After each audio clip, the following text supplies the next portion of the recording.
Yeah, I mean, I think this was a real milestone.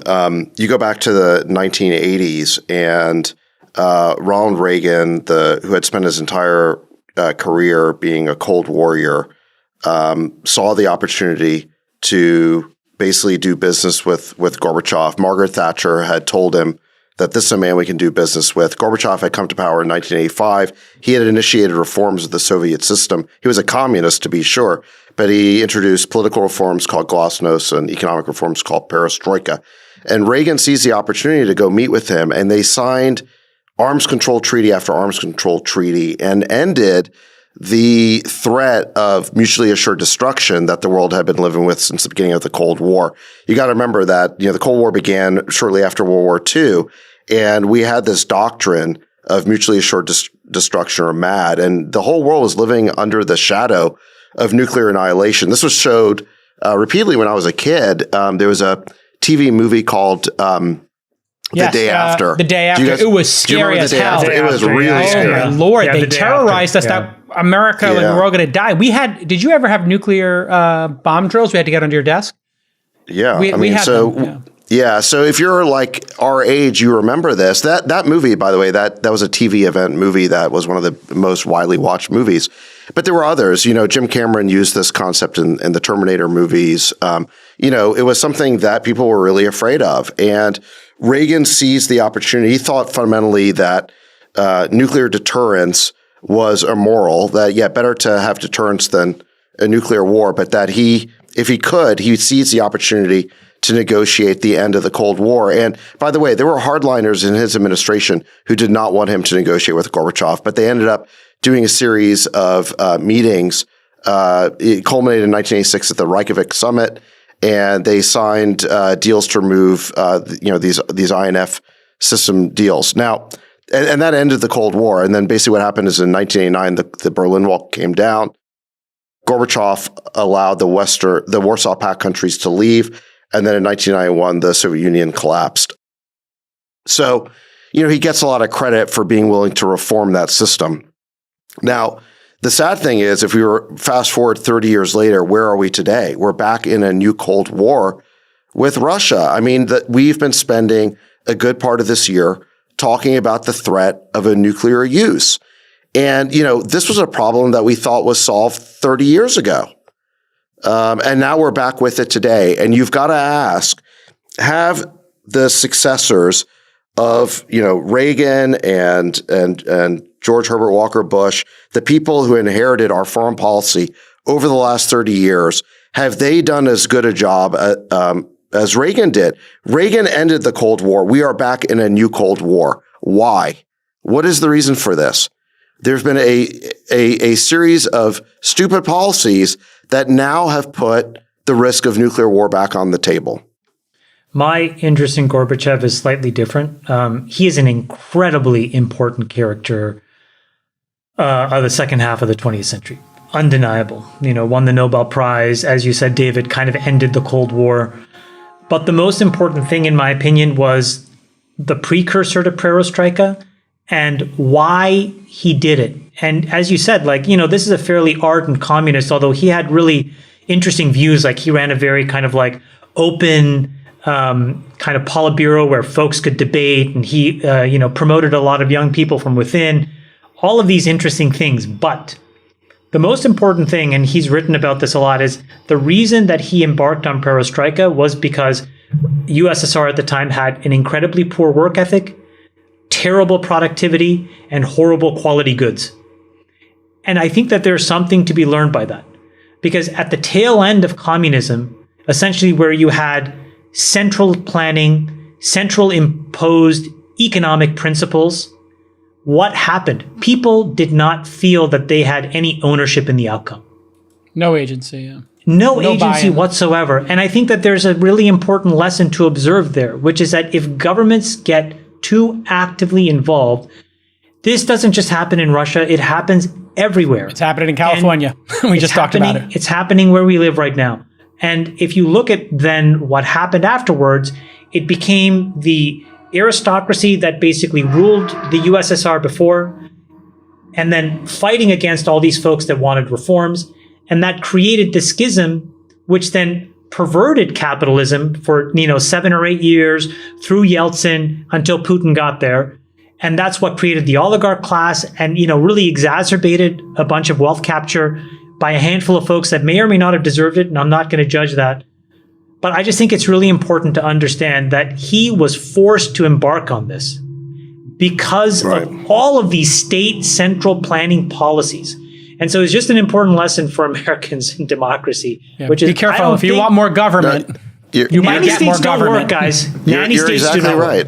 The Soviet Union, their economy used to run on what they called 5-year plans. It was incredibly centralized. It was all run by the government. And this was communism. And the 20th century, the second half of it especially, was a giant battle of systems, not just of countries, not just the Western Bloc, led by the U.S., the free world versus the Soviet Union, the Warsaw Pact. It was also a battle of philosophies and systems. It was the philosophy of state control versus freedom and a free economy. And freedom won. The free economy won in that battle.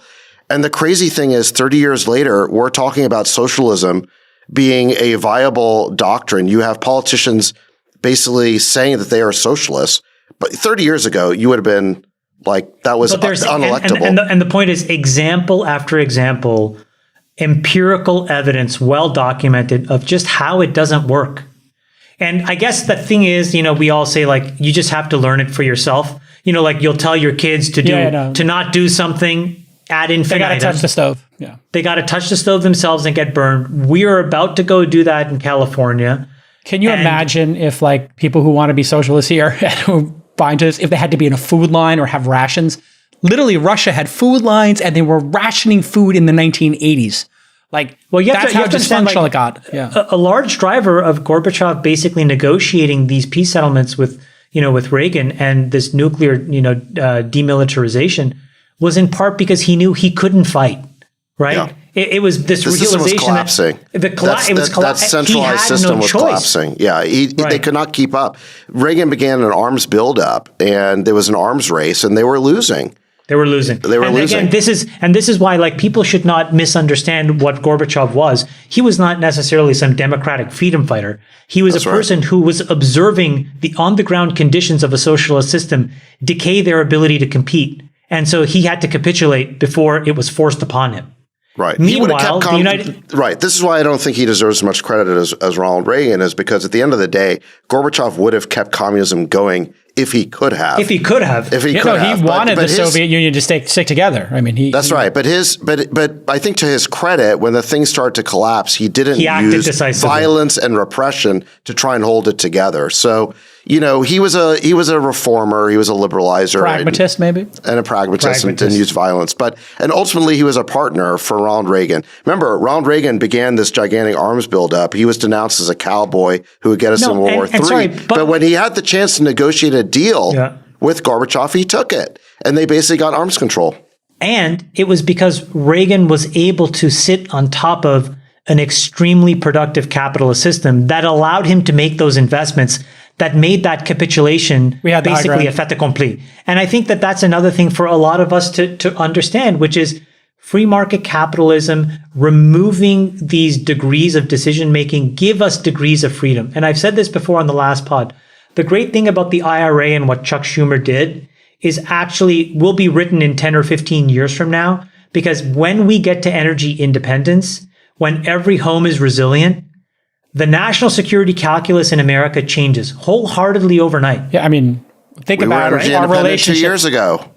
Right, but Biden canceled it.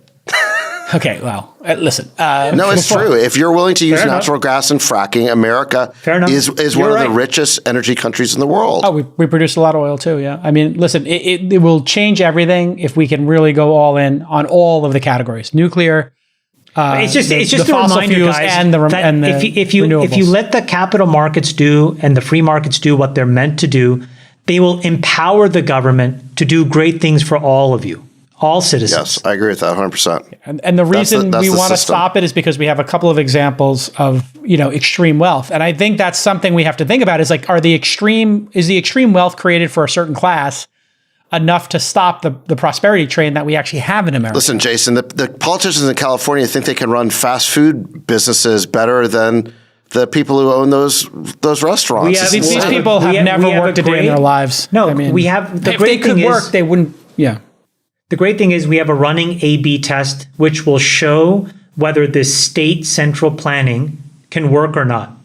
And again, if we refuse to want to listen to the examples of Russia or all of these other countries that have tried this, then so be it.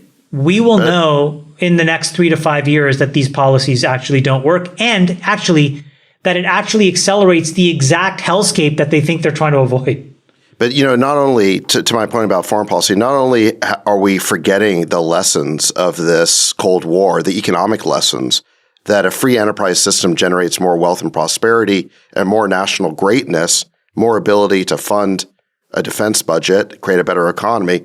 Not only does it do all those things, not only have we forgotten that, but also we have ended every single defense control and arms control treaty with the Russians that Reagan and Gorbachev signed. Why? Why did we do that? Now our nuclear missiles are pointing at each other again. And you know what? Russia's a much poorer country than the U.S. We're actually 15 times richer than them. During the Cold War, at their peak, we were only 3 times richer than them. But we're 15 times richer, but they still got over 6,000 nukes. Why did we get rid of all those arms control treaties? Why have we basically alienated them? Yeah, we said it before. Like you're dealing with a pragmatist and Putin's a KGB agent. Maybe you feel like Putin isn't someone we can deal with now, but he was someone we could have dealt with 10 years ago, 20 years ago. I mean, we missed the opportunity to deal with him, Jason. If he was a rational actor, we would be able to deal with him. I think the only way he's actually going to be the only way we'll be able to deal with him is if he doesn't have the oil market he has. Like he just has too much power from that oil. And over time, that's the solution. We have to be energy independent. And I think Europe has learned that lesson harder than we have. Gorbachev was a communist. He was an heir to Stalin, and yet Reagan could still do business with him and sign an arms control treaty so that we could end the risk of mutually assured destruction. Yeah, we took you do not have to believe. You do not have to believe that Putin is a good guy in order for us to avoid getting back into a Cold War, which is the situation we find ourselves in now. How does it benefit us to have Russian nukes once again pointed at our heads? Yeah, I mean, and the reason why we alienated him, Jason, has nothing to do with him being a madman or whatever. It is because we brought NATO, which he views as a hostile military alliance, right up to his border. And by the way, listen to this video from Gorbachev. Gorbachev was asked about NATO expansion in front of the U.S. Congress. He was giving a talk to them, and they asked him, Gorbachev, what do you think about NATO? And what did he say? He said that you cannot humiliate a country this way and expect there to be no consequences. Gorbachev was against NATO expansion. When basically George Herbert Walker Bush and the Secretary of State James Baker went to Gorbachev to argue on behalf of German reunification, this is basically in 1990, Baker made the promise to Gorbachev, not 1 inch eastward. Gorbachev said, yes, okay, they can reunify, but we do not want NATO moving up to our border. Baker made that promise. We have brought NATO up to their border. That is why Putin regards us with hostility. Yeah, and I think Europe regards him with hostility, and they're scared of him because he keeps invading countries. So, yeah, there's takes 2 to tango, but hey, this has been episode 94. It does take 2 to tango, but you have to ask, has the U.S. foreign policy over the last 30 years that's gotten us in a new Cold War with Russia, has that been a successful foreign policy? They have undermined all the good work that Ronald Reagan and Gorbachev did together to end the Cold War. We are back in a new Cold War. And you need to find Reagan. Putin, just need to find a new Reagan. Putin has some blame, but so does the U.S. State Department. So does the U.S. State Department. And Europe. Europe has a big part of the blame too here because he's their neighbor. Yeah. For the Sultan of Science, the Rain Man and Reagan Library chairman. Are you the chairman of the Reagan Library? Let me ask you this. When you were a kid, did you have a Reagan poster in your room? Have you ever owned a Reagan poster? Maybe I've definitely owned a picture of Reagan. And look, I'm a fan. Ronald Reagan. Listen, Jason. Did you ever hang a Ronald Reagan poster or a picture in your dorm at Stanford? Yes or no? Listen, Ronald Reagan. That's a yes. Hold on a second. Ronald Reagan won the Cold War without firing a shot. He gave us the greatest economy the U.S. has ever had. He ended the inflation and stagflation of the 1970s. And again, he avoided getting us into any of these major wars. Tell me the politician who if you could have lunch with anybody who's the politician who you revere who has a track record like that? Yeah, I mean, I guess one would say Bill Clinton, would be the closest, great president of our lifetimes, right? You would agree with that? I think he was a good president, especially he'd be number two behind Reagan in our lifetime. But remember, he benefited from the economy that Reagan created. For whatever reason, you would agree with me, Clinton is right behind Reagan. Reagan and Clinton, since like 1950 something, easily top two. Yeah, I mean, easily. It's hard for Sachs to say this. Well, Eisenhower was very good. Listen, I mean, but head and shoulders, I think, like for practically what they dealt with at their point in time, amazing. All right, listen, Sachs, I know you love Reagan. And Reagan I think Clinton, that's what you should put. You should put Reagan and Nixon. Reagan and Bill Clinton, one on each side of you for next week. Will you do that for us? I got to go, guys. I got to go too.